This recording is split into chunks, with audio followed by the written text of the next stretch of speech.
Life throws us enough speed bumps and curveballs that we don't need to go poking our nose into someone else's difficulties.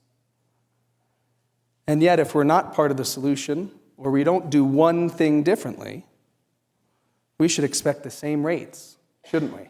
What's that old phrase about expecting, if we do the same thing over and over and expect a different outcome, right? It's the definition of insanity. Thank you. So I ask you to consider, you're going to hear from Will and Melissa, a very moving story, very compelling stories, some very real stories. And consider, as the night continues, what's one thing you can do differently that you didn't do yesterday or the day before?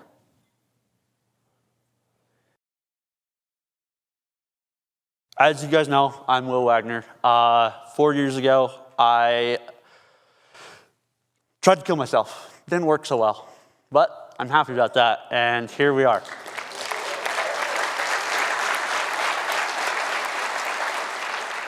Growing up, I grew up in the cowboy lifestyle, so the cowboy mentality of don't show your feelings, don't cry, don't talk about it. If there's a problem, you suck it up and figure it out. Life was good. I didn't have any issues growing up. I had a huge support system. I was in 4-H. I did rodeo. I did baseball, all that. Everything was good. I loved life. I had a lot of friends. I have an amazing family, and blood and not blood. Here's Foxy. Foxy and I have been friends since preschool. We've done everything together, bad things, good things. So Will and I have been friends for 25 years. If I would have known what I know today, I think this situation would have been 10 times different. I would have known how to be a better friend, even if the attempt happened, but in those middle times. I was also one of those people that was beyond ignorant and thought that mental health was a joke. Only weak people went to it. Suicide was selfish. All of that. I had gone around and I was trying to educate myself, and I was trying to be that better friend. In 2018, I met a girl. She was fantastic. We had everything in common. We rode horses, we did all these things, and it was good. And the relationship turned toxic on both ends. It wasn't one-sided. I became somebody I never want to see again. I acted in ways and said things that I hope I never say again. And I didn't think it was a problem. I didn't think I had a problem. I didn't think that mental health was real. They talk about how people who try to commit suicide are selfish or cowardly. I said those things. I'm very good at lying. I was very good at telling people I was okay. I was very good at hiding my feelings. And so no one really knew. I felt like I was a horrible person, and I got told that I wasn't worth anything. So I chose to go to alcohol to help with that. Alcohol does not help with that. It does numb the pain, which was my goal. It did that very well, but it numbed a lot of other things. I would drink every night to go to bed. And I didn't think it was a problem. I didn't think I had a problem. I was losing weight like crazy. I called my mom. She's worked in the healthcare field forever. And I was like, Mom, something's wrong. Like, I think I'm sick. And I was sick. But it just wasn't a physical sick. It wasn't like I broke my arm and we could see it. When Will went away to college and he met that human, and I was a threat, our friendship stopped. We did not talk for 3 years straight. That right there should have been a red flag to me. You don't let something you love just walk on out.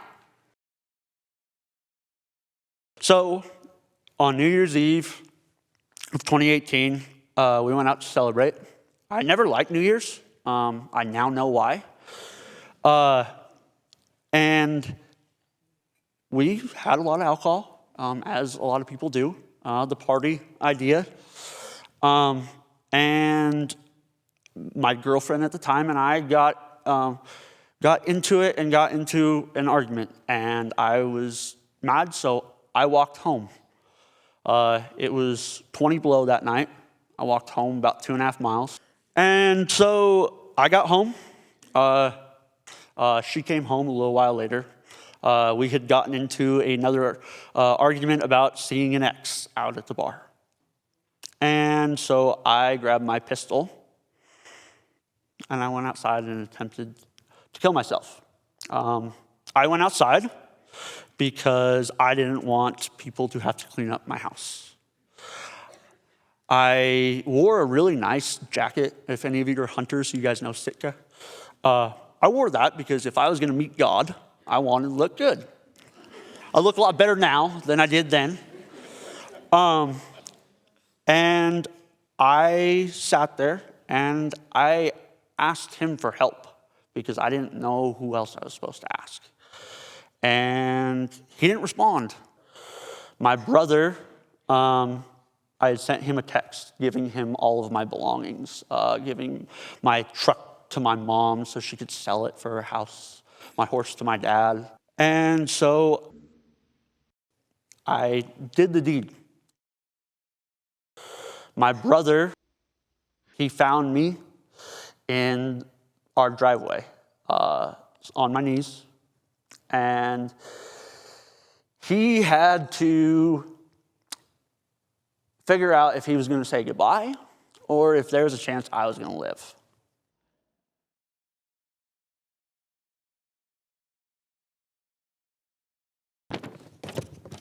So that morning, my phone rings before sunrise, that Tuesday morning. It's Todd Wagner, Will's dad. I was under the impression Will was dead. He shot himself, was the next thing that comes through. Todd turns the phone, and there's my friend laying there, tubes, cords, his eyes are so swollen shut that you can't even tell who he is. I was very hesitant and worried when I woke up in the hospital because before when I went in, I was like, well, you know, if you try and kill yourself, you're a horrible person or you're selfish. Like, I didn't know how people were going to react. I didn't know if the health care I was going to receive was going to be okay and if it was going to be biased. This was the first photo that he had posted to the world to let them know that he had committed suicide. Talk to her.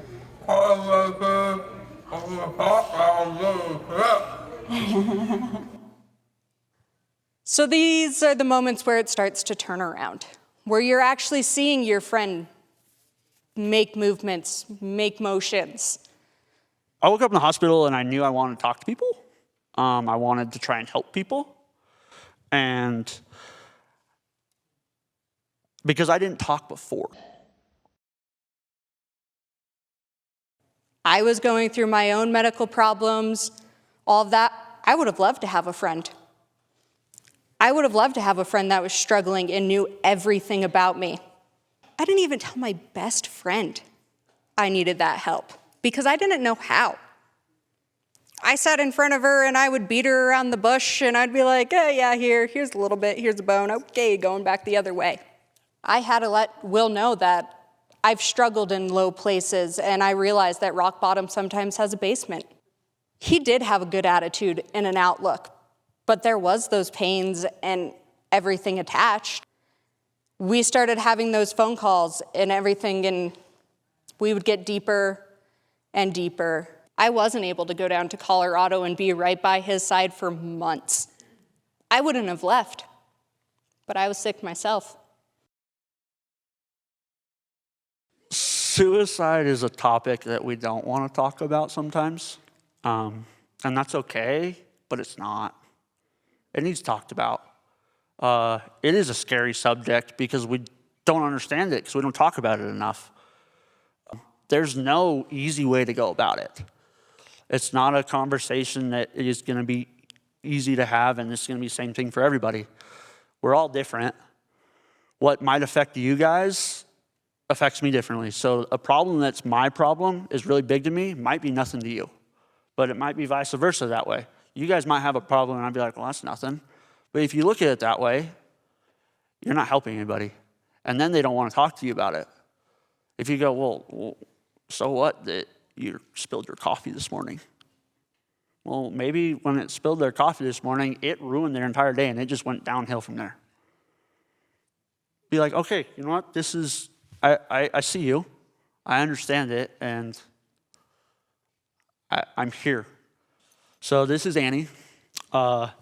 Annie actually stopped me my first time from trying to kill myself. I was going to, and she jumped up on me and brought me out of it. I looked for whatever I could find that would make me want to stay here. And it was whatever it could be. It's something small. The biggest thing was her. I couldn't leave her alone, right? She depends on me. And so when I talk to other people that have gone through things or going through things, I try to put that out there. That, find that little thing. Like that was what it was. It was that I had to make sure I fed her. I had to let her out. I could have said, somebody else can take care of her. I looked for whatever I could find. And then it turned into sunrises. I really like sunrises. I don't know why. I just think they're beautiful. And so I wake up at 4 a.m. in the summer, and I go drive somewhere, and I go look at sunrises with Annie. I drink coffee.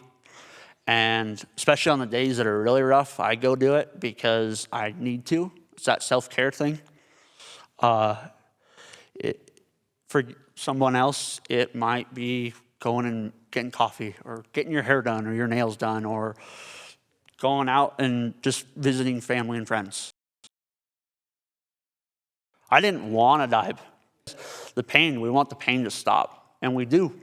Like, the pain we want, like, what else are we supposed to do? I didn't feel like I could talk to people because I didn't want to tell them, hey, this is how I'm feeling, and I didn't want to burden them. A lot of times we feel like we're a burden. That's not right. I know probably most people in here would probably like to listen to me, make sure that I lived another day, but I didn't feel that way. We can be reactive. Everybody was reactive in my case. But you can be proactive about it. You can talk about it. You can talk to people. Not when something happens, you go talk to them. We talk about like little kids being touched private parts, right? We talk about that when we talk to them about the birds and the bees. So we talk to them about sex, but people don't want to talk to them about suicide and mental health. You can use words, and you can use the right words.